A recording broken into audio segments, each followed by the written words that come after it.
Hey everybody and welcome to Life Behind the Cover. I'm Taylor and today we're talking about how to develop your story ideas. Well, it's October 1st and you know what that means. Smells like NaNoWriMo's in the air. That's right, it's Preptober. And so I thought, what better time than Preptober when everybody is preparing their novel for NaNoWriMo for me to go over how to outline a novel, how I do it, including everything from world building, character sheets, all the way through my entire process of outlining before I start writing. So what's really cool is I'm literally outlining as I'm going to be doing these videos. So you're going to follow me along as I'm doing the steps too. So I just did the step that we're going to talk about today, which is developing your idea. I tried to film a little bit of my process while doing it, but it mostly looked like this, where I was just thinking, researching things, writing things down. It was not interesting at all. It was really me just being exasperated and only getting things slowly, because like a lot of this, like for me, like I spent a lot of time on Superpower Wiki trying to think of the different powers that my characters would have. Again, this is gonna look different for you, but this could be really helpful, and you'll see, because I kind of talk about how these ideas snowball on themselves and grow as you kind of go through this process. So I think that this will be good for a lot of people. So the very first thing you're going to do on like loose leaf paper, in your notebook, on a Word doc, whatever you like to do, is write down everything you know so far in your story. Every single thing that you know. It can be things that have question marks in it.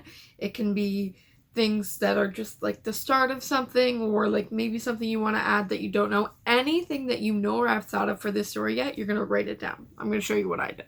So here's what I did. I wrote, let's see how many pages. 6 pages, just to start. I started with writing everything I know about the characters and the first kind of an inciting incident of what the plot is, which was what came to me first when I thought of the idea.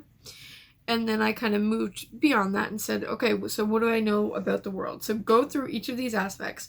What do I know about the main characters? What do I know about the plot? What do I know about the world building? What do I know about like subplots, things like that? It's just anything that you know, that's what you're going to write down. For me, this took me about a day.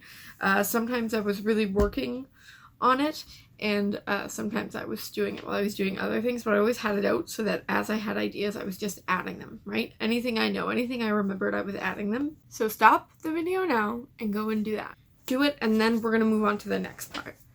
So what you're going to find is after you do kind of your brain dump of what you already know about your book, there's a lot of things that are going to be unanswered here because they're just the starts of things. Some things you're going to know. Some things you're going to have to start to develop. So what I did is go through everything that I wrote down and figured out what the questions are I have to answer before I progress. So where are all the blanks in your writing here, everything you wrote down, and now you have to figure them out. I'm going to give you an example of one of mine. So I knew that there were going to be these magical families, magical houses, stuff like that, and that they governed the magical world in my story.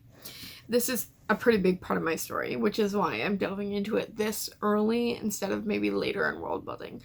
If the government of magic isn't a super big part of your book, you don't have to have it like here. And obviously, this is probably a good time to say I am a YA fantasy writer. So if you're writing contemporary, this will look slightly different for you. I'm going to walk you through how I did mine, which is fantasy, but this is going to work for any kind of book, right?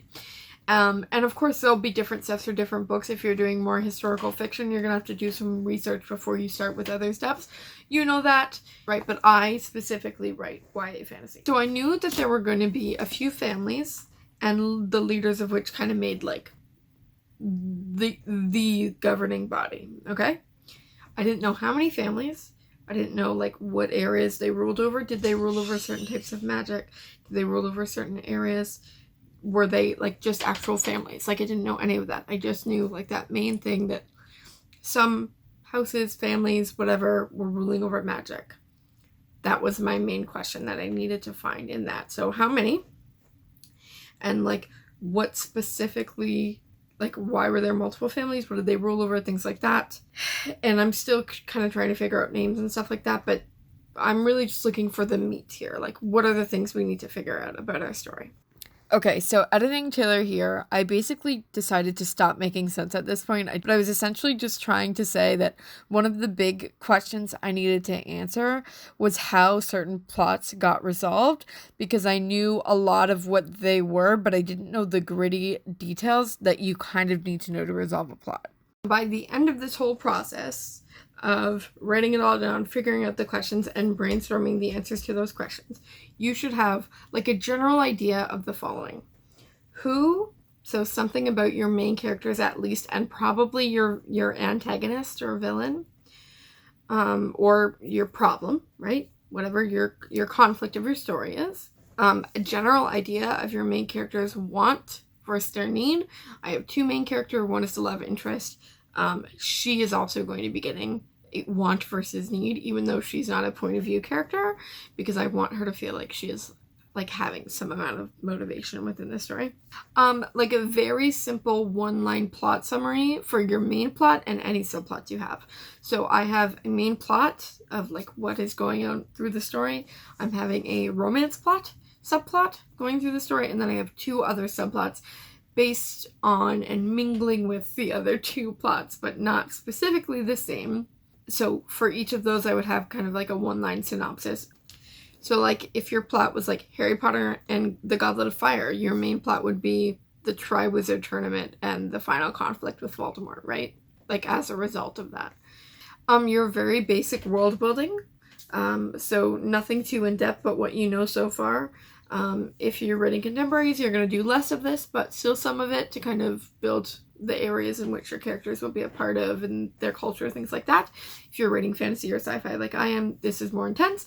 For me, I have a little bit about the magic system, what magic each of my characters will wield, a little bit about the government, as I already said. Just the things that are intertwining most with your story, that's what you're going to write. Like, for example, I wrote that I'm writing an urban fantasy, and so magic is not known to humans, but exists all on the planet, just kind of unseen. And I also wrote like the kind of rulers of those things, basic. You might want to do some internal versus external conflict. I don't think this is necessary because we'll delve more into this when we're doing character building, but I did like to have it here. So I think I said main conflict, but also general idea of who your antagonist is and what their main driving force is, what their goal is, what their wants and needs are. And those are the main things we're going to focus on. You can add more things. I certainly have. I've started figuring out different things about side characters and things like that. Stuff that was in my mind that I kind of had to know. Like, for example, I knew that once our main characters got somewhere, there would be a person there who knew one of the main characters, and she would become kind of important to our main characters and help like push the plot. But she wasn't a super main character, but I knew I had to have somebody like that, so I kind of wrote a little bit about what I wanted that character to look like, that kind of thing. You can also take this time to just brainstorm those questions and make sure that you answer this before we progress to the next part of our planning process. Okay, so hopefully all of that makes sense to you. So at this point, you've written everything you know, and you've taken all those questions by going through and put them on a separate piece of paper. Here's mine. These are all the things I have to answer before I can progress to other aspects of the story. For example, some of mine were the main characters' names, because so far I was writing down as MC. The love interest was LVI, which just reminded me of levels, so that was not working for me. And I need this to be something I know right now. You might not. You might, in your first draft, always use placeholders. I need names. So throughout this process, things may change and ideas may get sparked from other ideas. I want to give you an example from mine. I'm trying to think of one without like a big spoiler, because most of the stuff I've written down is like the big grand scheme stuff, kind of, you know, the very basics of it. Oh, an explanation of like where things are taking place a little bit, which is something I figured out as I figured out, for example, I figured out that the magical houses ruled over different parts of the world, and I was like, I don't really want 7th houses for like the 7th person or like be in Antarctica. And then I went, oh, Antarctica is definitely where the story takes place then, because it's neutral ground and that's where these people would be gathering. So that's how these ideas can add to each other, right? This is how I would start outlining 4 stories, kind of getting my ideas down. And I hope you can see how pantsers and plotters can really, really benefit from doing this. I think even pantsers just like doing a brain dump of everything that they know and kind of like having that to add to and stuff could really be helpful. But I think for us outliners especially, because now we have like a very, very, very rough skeleton of kind of how our outlines are going to go, because we have some of our main things figured out.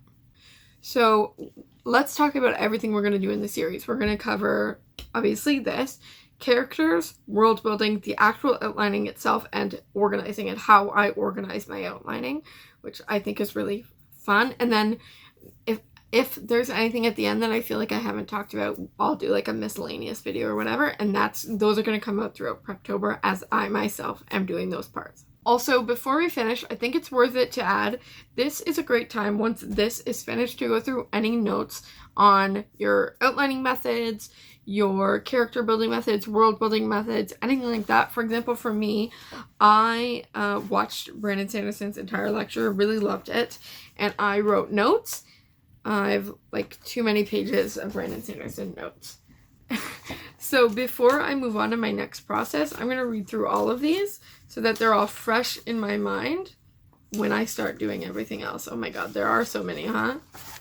Damn.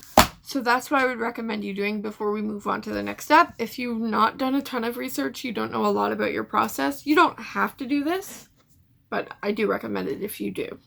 It's always good to have a refresh before you start on a new project. Hope this helped you. I know that this is a pretty integral part of my planning, so I hope that this is something that will help you through your Preptober or whenever you're planning. If you like this video, please give it a thumbs up and subscribe if you want to see the rest of this Preptober how to outline kind of series. Have a great day.